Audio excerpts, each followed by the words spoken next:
नमस्कार, आपके साथ मैं हूं दीपशिखा भारद्वाज और आप देख रहे हैं हमारे चैनल का डिजिटल लाइव।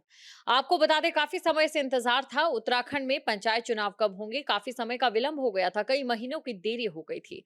लेकिन अब एक बड़ा अपडेट आपको दे देते हैं कि राज्य निर्वाचन आयोग की ओर से पंचायत चुनाव को लेकर उत्तराखंड में नया रोस्टर जारी कर दिया गया है।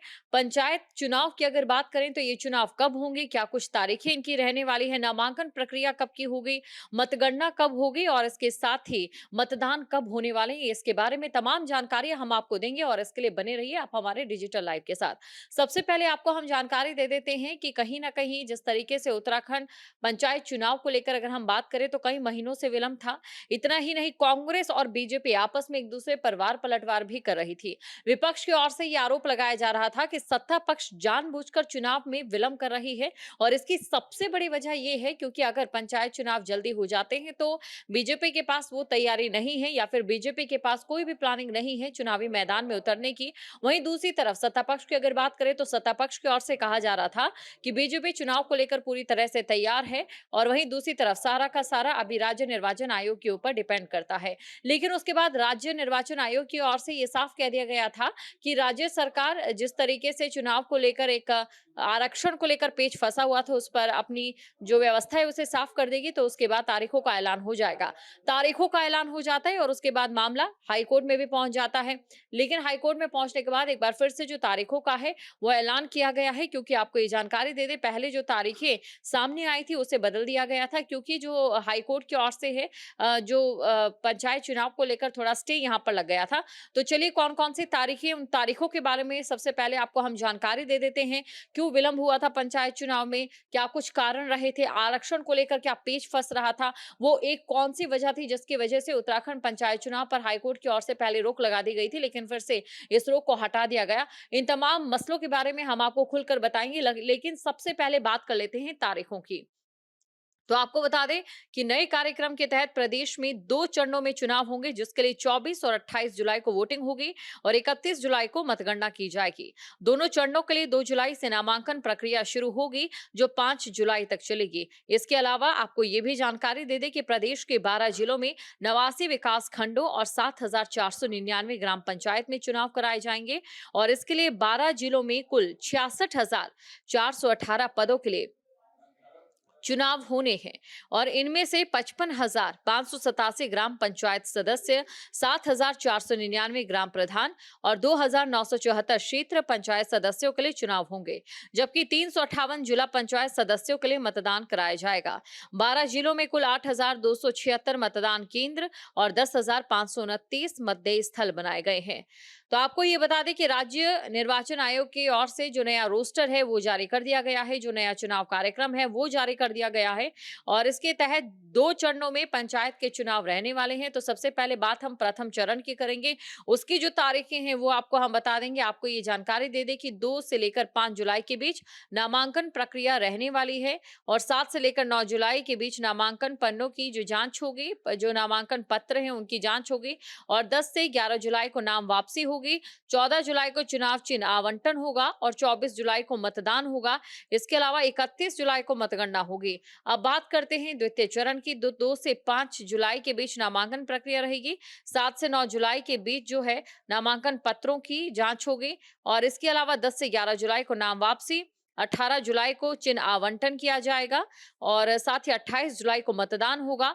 दोनों चरणों में चुनाव की जो मतगणना है वो 31 जुलाई को ही होगी। हालांकि देखिए, इससे पहले जब कोर्ट की ओर से रोक नहीं लगी थी, जो तारीखें थी वो इसी के आसपास थी, लेकिन तब एक जो चीज थी वो निकलकर सामने आ रही थी और वो ये कि कांवड़ यात्रा भी शुरू होने जा रही थी। और बात अगर कांवड़ यात्रा को लेकर करें तो हरिद्वार जैसे क्षेत्रों में या फिर उत्तराखंड से होते हुए जो लोग कांवड़ के लिए पहुंचते हैं हरिद्वार, काफी ज्यादा भीड़ लोगों की देखी जाती है। और ऐसे में चलिए एक बात तो कहीं ना कहीं सकारात्मक ये हो गई है, क्योंकि उस समय जो अगर बात पुलिस प्रशासन की करें तो पुलिस प्रशासन कहीं ना कहीं कांवड़ की व्यवस्थाओं को लेकर व्यस्त तो रहते ही, लेकिन साथ ही साथ पंचायत चुनाव को लेकर भी उन्हें अपनी जिम्मेदारी संभालनी पड़ती है। अब ऐसे में जो पंचायत पंचायत चुनाव अब जो होने जा रहे हैं, स्टे लगने के बाद जो नया जो तारीखें हैं उनके ऐलान हुआ है, अब उसके बाद जो चुनाव होने जा रहे हैं, तो इसमें कहीं न कहीं अगर बात करें पुलिस प्रशासन के ऊपर कावड़ के बाद, फ्री होने के बाद जो है अब आसानी से पंचायत चुनाव में अपनी जिम्मेदारी को पूरा कर सकती है।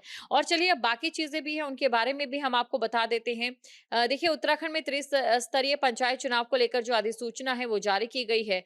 हरिद्वार जनपद को छोड़कर जो 12 जिले हैं वहां पर चुनाव होंगे और 12 जिलों में चुनाव को लेकर एक बड़ा पेच इससे पहले फंस रहा था और यही वजह है कि जो आरक्षण को लेकर है कई चीजें उठ रही थी।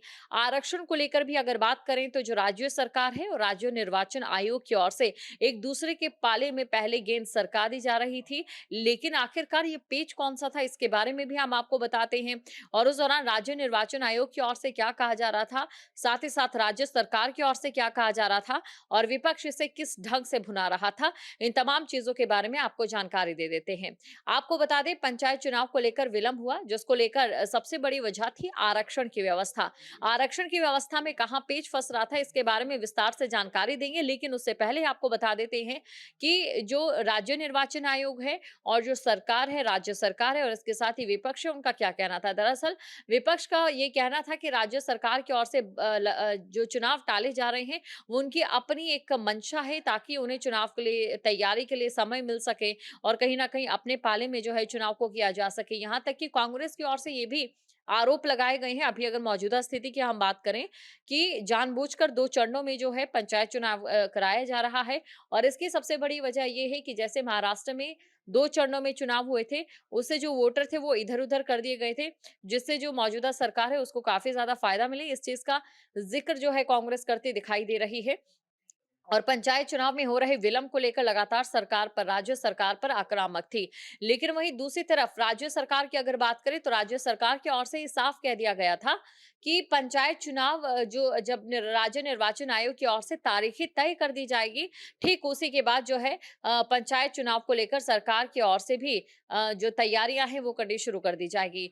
तो कुल मिलाकर जो राज्य सरकार की ओर से थी वो गेंद कहीं ना कहीं राज्य निर्वाचन आयोग के पाले में डाल दी गई, लेकिन राज्य निर्वाचन आयोग ने भी कहा कि आरक्षण को लेकर सरकार की ओर से अगर स्थिति स्पष्ट की जाती है उसके बाद ही जो चुनाव है वो हो पाएगा। लेकिन जो पेच फंस रहा था वो क्या था इसके बारे में भी हम आपको बता देते। देखिए वैधानिक संकट की स्थिति जो थी पंचायत चुनाव को लेकर वो नजर आ रही थी और ये वैधानिक संकट किस प्रकार का था ये भी आपको बता देते। ओबीसी आरक्षण से जुड़ा था। दरअसल अगर आरक्षण की स्थिति को देखें तो मौजूदा समय में अनुसूचित जाति जनजाति के लिए 22% का आरक्षण जो है वो तय है और संवैधानिक रूप से 50% से ज्यादा आरक्षण किसी भी दशा में नहीं दिया जा सकता और इस लिहाज से देखें तो पंचायत चुनाव में ओबीसी अन्य पिछड़ा वर्ग को 28% से ज्यादा का आरक्षण नहीं मिल सकता।